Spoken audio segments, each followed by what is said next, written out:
So this is kind of like when you're trying to understand your path. And so I had a couple of examples that I just thought I'll kind of talk about these. So my daughter, like I said, she was here and she was looking for a job, and she's trying to do something that isn't so much allowed or something. And she's really waking up to the bureaucracy that is behind our system, and the nonsense. If you're working in a system that's supposed to be helping people, then why aren't you helping people? Why aren't you doing everything you can to help them? So she's seeing through some of that stuff.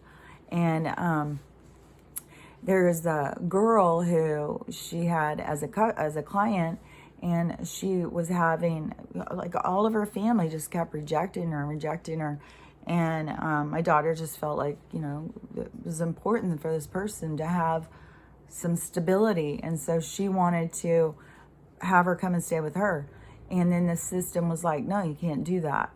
And it's like, well, so she needs to just enter into foster care instead? Like, how's that going to help this person when somebody's willing to have them come and stay there? And if that person wants to, but the system the system is setting most people up for failure. That's what they want to do. They want to have kids that end up on the streets. They want to have kids that are hopeless and helpless. They want to have kids on a number of drugs by the time they're 18, So, it's not there for people to thrive. And even if you start thriving, they'll do everything they can to knock you down. That's the old blue blood and the new money and the old money kind of situation. But, that's what they do. And they have all of the means to do it. They have media, they have everything they can to tear you apart. So, anyway, so she decided it was important enough that, changing jobs was timing was everything. And that is one of the things to follow your timing. When you have something inside of you that it's triggered on, like, this is what you need to be doing, don't fight that. Don't talk yourself out of things. But you also have to really get in recognition of what is your ego.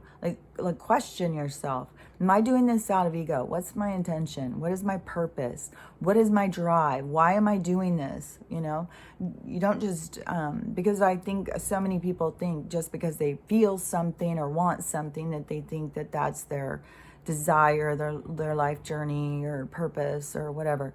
So it is important to, have a good understanding of the dialogue that's going on inside of your mind. And that all comes through the connection, mind, body, spirit, and tuning into yourself.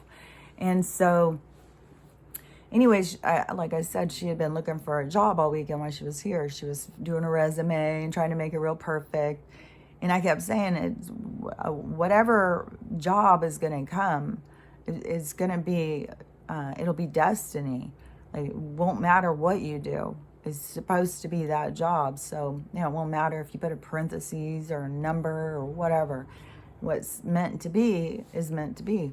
And so she had sent out, she said, I don't know, tons of resumes, and I was going on just applying for everything.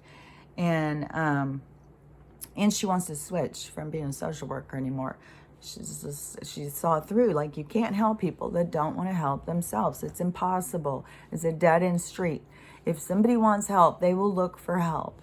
They will have, when you're on that path, when you desire something, it will come to you. When other people want to do it for you, then you fight it. It just doesn't work. So anyway, she, started seeing through that and started being like, I need to do something different. I can't keep trying to help people who don't want to help themselves. And I was like, yeah, people need to, people have to hit their own bottom to know, like I said, you got to see what you don't want in order to see what you do want. For some people, some people, can be very driven and know exactly what they want from the time they're born, and they're on the right track, It's whatever soul's destiny is, that soul's destiny. It's what their life path is. So her, her deciding she wanted to change things up and change all the stuff in her life. And so, I kept trying to say, but I'm talking to somebody who's very three-dimensional, who doesn't think you have a soul, you just die. But she did notice that she was psychic. She did notice that she started knowing things before they happened, or know who was calling before they called, or all of that stuff. Know what someone's about to say before they say it. So she did start noticing that. And so that, when those kinds of things are when I get an opportunity. So how do you think that works? What in you is being able to do that? If you're just, some weird fluke. And so it has helped her, I think, to question some things, hopefully. So then when she was looking at the, sending them all out. So yesterday she messages me and she says that, she calls me and she said, one of her friends, so she sent out all these resumes and haven't heard anything from any of these people. But one of her friends was starting this new job. She was changing careers and she was going to these like luxury apartments and being a manager. And so my daughter said, well, tell me if they have anything else open up, because maybe I want to do that too. And so then yesterday she called her and said that there's this new place opening and they do need people. So if you want to apply. So she called me to ask me, like, what do you think this means? Do you think this means I'm supposed to go in that direction? Or am I supposed to keep, just focus on my other resumes? Am I supposed to do? And I said, you always follow the breadcrumbs, the path that's opening up, the path of least resistance. That when we're trying so hard to fight, to force what we think is supposed to happen, that's when things just go wrong. And I said, it may not be the job you're going to end up. It may very well be, you do it for a bit and then you meet somebody who's going to take you into that next level. That's the whole purpose of staying focused on what you want, knowing what you want, knowing you can have what you want, staying focused on it and working towards it, and trusting the path that is going to get you to where you want to go. And so I was like, yeah, you got to follow the breadcrumbs. You always follow that path that is opening so that it will take you in the direction, but you are pointing it where to go. And it's like some people don't really understand. It's all by energy, and it's your energetic, your drive. It's like setting you onto autopilot to go in a direction of success, like that kind of. And so, you don't start forcing what's not working. You don't be like, well, I just know if I had that job, that would lead me to where I want to go, because I want to be, manager of this place. So if I go here, then I'll get that, you don't go at it that way. Like you know the best thing. That is what I'm talking about, where people start fighting. They're fighting themselves, because it's your higher self that is projecting this. So you're fighting your emotion. You're using your own emotions. You're creating a battleground inside of yourself to cause obstacles in your life. So when you relax into it and you let things happen and you follow the path, even if it seems like, why would they take me over there if I want to go over there? That doesn't make any sense. But you don't know. Everything is so intricate. You don't know when you go on that path, whose path you're going to cross. And everything is it's like serendipity. You cross people's paths right at the right time you're supposed to. But sometimes you have to be, you have to step into what you want. Like they were telling me certain things, but I still had to step in.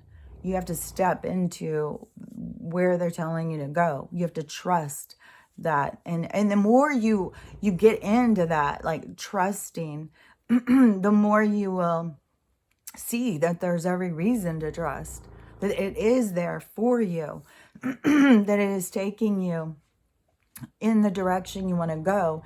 But maybe it's going to be a different path that you weren't expecting. and it's going to be beautiful. There's going to be so much there for you instead of you fighting, trying to force this other thing, you know, I mean, and blowing off what is opening up a gift for you. So I was like, I thought that was super interesting. And then for me, you know, he had just done, I haven't got a video of the woodshed. He stayed out there and the weather was so fucked. Oh my God, it was so freaking cold and so windy. It was like frigid. I mean, he was very driven. He was really into this project he was doing out there. It was really cool. And so he, you know, built the rest of it, built the roof, and then he built all these walls around it, like with tarps. He like screwed them in and stuff. It's really cool. And he didn't get finished totally, he said, with the roof. Like he would have done it a little bit fancier. But, I mean, it's all screwed on. It's all on there. And so I have this great place for wood now. And out here, like I've talked about, the wood situation is weird. It's very weird. There's like the people who burn, then they, you know, they generally need a lot of wood. So when they go out in the woods to gather their wood, because you're allowed to go out, I mean, that's how you clean up the forest is, you know, chop down, I mean, the trees that are down, you chop them up and move them out of there.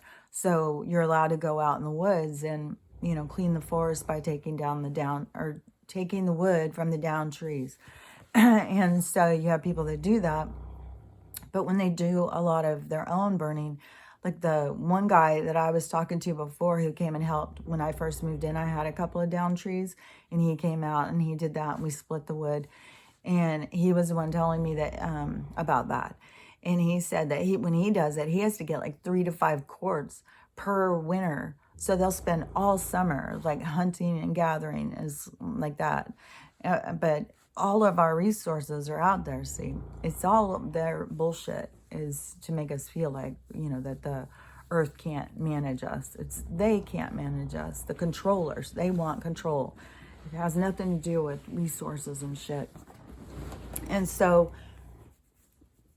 6:30 and it's still dark. So anyways, the wood thing, I don't even know if I've skipped around to that, but the wood thing was all done. And then, and the wood guys are all weird. And like when I was not having it and I kept trying, because this year last year I got a cord or a cord and a half or something like that. And I had extra. I mean, like I had enough that I was sharing with some people, you know, who just moved in and they didn't have any wood. But then I didn't have any when this year started. But I kept thinking, well, I didn't really burn that much last year. I bet I can just go get a bunch of those like wood packages that you see everywhere. I don't have to try and find a cord again. Because a lot of people, they're gathering it for themselves. And then the people who are selling it are kind of rip-off people. They figured out how to way to scam people. So it's really weird. So I thought, oh, I'll just get some of those packets. And then it ends up being this fucking horrible winter where I've had to burn a bunch of times. I haven't had power. And I've gone through, you know, a couple $100 in wood for sure. And you know, I'm down to my last couple of fires. And I had the wood thing all ready. And so I kept thinking about, like, where am I going to get wood? Where am I going to get wood? Okay, because I'm already kicked off next door. So it'd been on my mind a lot. Like, where am I going to get wood? I should still have wood for next year, even if I'm not planning on being here. I mean, I wasn't planning on being here 2021, so I got to be a little prepared just in case. You know, I can't just be like, oh, well, I'll probably be gone a lot. I won't need that much wood. So, anyways, yesterday, my neighbor, they ran out of wood again. See, that's what I mean. The people who just burn, that's their only source of heat, they go through so freaking much wood, so much wood. So he's out of wood again and is desperate. And so he was trying to order some, and whatever he found, you have to take 3.5 cords. It sounds kind of like it's I don't know if it's a corporation, but it's definitely a business. And because 3.5 cords is a lot, but they make you buy the whole 3.5 cords. And so he needed someone to split it. And I just paid all my bills. I didn't really have money. I was trying to have that money be in there for a cushion. So I had money, until my next payday. But, and this is where, to me, like, I'm not telling anybody, you have to do this. This is just what I do, how I do things and how I look at things. And so when he said that, I didn't really have the money for it, but I said, okay, yeah, I will go ahead and do it. And then there was enough money in my account and a little bit more, but still, I don't want to have it down to none. And, it could seem like that seemed crazy. You don't have a lot of money. It's for next winter. You're not even ready. But to me, when those things come in, like, the wood had already been on my mind. It was like the universe was handing me a gift. And when they do that, to me, they're going to take care of it. Even if I have to take that money out of my account right now, they're always going to replace it. They're always going to make sure you're taken care of, as long as you believe that. If you're here to experience suffering and lack, then, that will be a part of your experience. But if you're here to, like, for me, it is to trust that I'm taken care of. And it always is, just like I've said before, like, if I want to go on a vacation, I'll just start focusing on where I want to go, where I'm going to stay, what I'm going to do. And then it unfolds itself. And so just like this thing with the wood, it was like it just unfolded itself. I didn't do anything. And now, I'm going to get my wood shed filled up right after I just got it finished. So to me, it was all about the timing and, that to me is the breadcrumbs. That is the open path. And even if it is like, well, you don't have enough money for that, you wanted to have more money saved and all that stuff. Yeah, you can talk yourself out of it. And then stress about it all summer. And, maybe I'm going to be super busy this summer. I'm not really going to have time to worry about the wood. Maybe I'm going to want to come here and stay for a few weeks next winter, just because it's such a, it's such a chill place. Like, I can be here and I can not see people for weeks, like not see anybody for weeks, and just be in here. And I'm totally cool with it. I'm not like, I feel like before I really healed, I was a lot more like I needed people around or something. But the more that I have spent time with myself, which I was telling my daughter yesterday, the gift when you spend time with yourself without someone else around is you learn about yourself. You understand yourself on a whole new level. And when you're with somebody, you're always seeing yourself through someone else's eyes. You're seeing how they perceive you. And so it gets all like, there was so many, part of my dark night was like, how could I be with people who saw me this way? How did I see myself through their eyes? And you'll think low of yourself. And so when you spend time with just you, and you start to realize, certain things about yourself that you didn't know about, then you start to appreciate yourself. Spending time with just yourself isn't a punishment. I don't feel lonely. I don't feel sad. I don't feel depressed. None of that kind of stuff. I feel happy. I feel content. I'll feel a lot of gratitude, a lot of gratitude when we move out of this. I'm not going to say stagnant space anymore, because I feel like it's definitely picking up speed. I mean, the stuff on the report things, that headlines is definitely. It looks like a war-torn. It looks like this battle's been going on for years, the pictures they're showing. But, yesterday when they showed the Senate was in session, they showed, Trump up there talking. So, I don't know. I don't know about the pictures. I'm not there. It's a different reality from my reality. My reality is very calm and serene and, waiting for things to change, waiting for a lot of stuff to play out. is once this stuff plays out, it's going to change. We're not going to have so much restrictions with travel. And, I'm really excited about getting more of these kind of vacation homes and opening up, like, I don't know, kind of like making my own business, being like little travel lodges and healing centers. I think that is really cool. I think, I feel anybody could benefit from going into a little cabin in the woods and spending time with themselves, and having to, because you not being able to rush to the store, you get a lot more creative with the food. Not having someone there to do stuff for you, you realize all the things that you can do. It's really it's a really cool way to get to know yourself. And so I want to do more of these little homes, but I don't know, I may come here and spend some time next winters, but I'm going to have a lot of wood. And if they continue, like, I don't know how long they're going to continue with this nonsense. I was hoping the shroud was lifted, and then, the whatever, all this stuff is going on. But, somehow they still have control over something, because, the snow just coming out of the blue, it wasn't even on the thing that it was supposed to snow. And all of a sudden we just have all this fake ass snow. So, and it's not melting, but the temperatures are super low. But they are, today supposedly it will go up to 40, but it won't melt. And that sun thing, whatever it is that they bring out, it doesn't melt the snow. So, and all that stuff's not natural. The sun melts the snow. Higher temperatures melts the snow. Snow isn't so crunchy like this. It's so crunchy, and the way it just sticks to you. That's the weirdest thing. You have to like beat it off. You like have to peel it off. I bet you I could go out definitely and get some snow, bring it in, and start it on fire, just like what all those other people were doing on Twitter. And I don't know, it was everything that one year.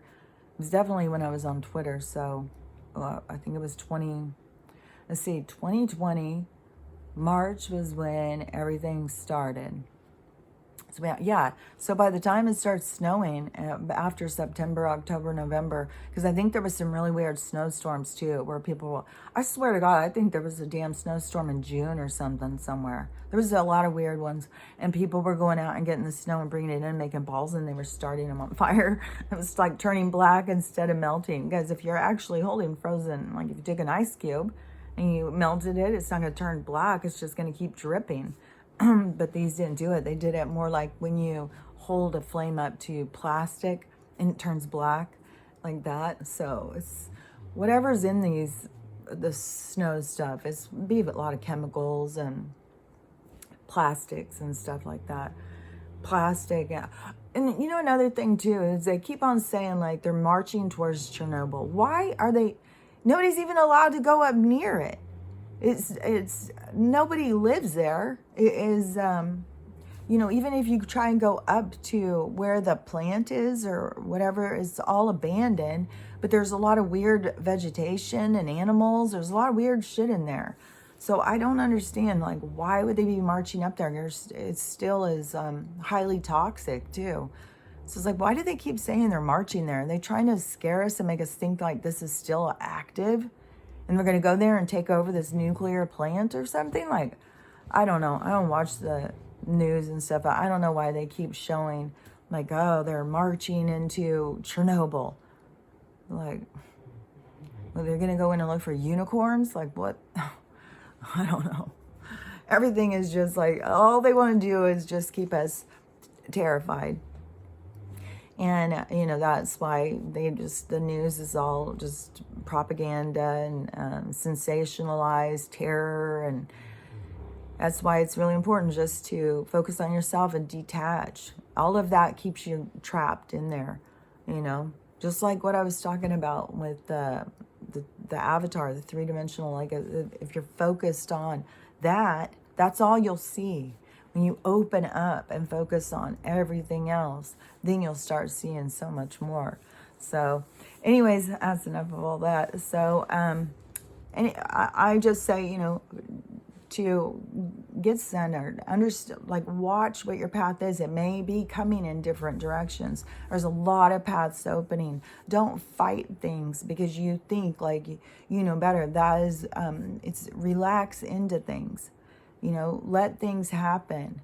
Just things are so much more natural. We try, it's so hard to force things. Things are so much more natural, and you don't need to force anything. You just need to relax. So I'll talk to you later. Bye.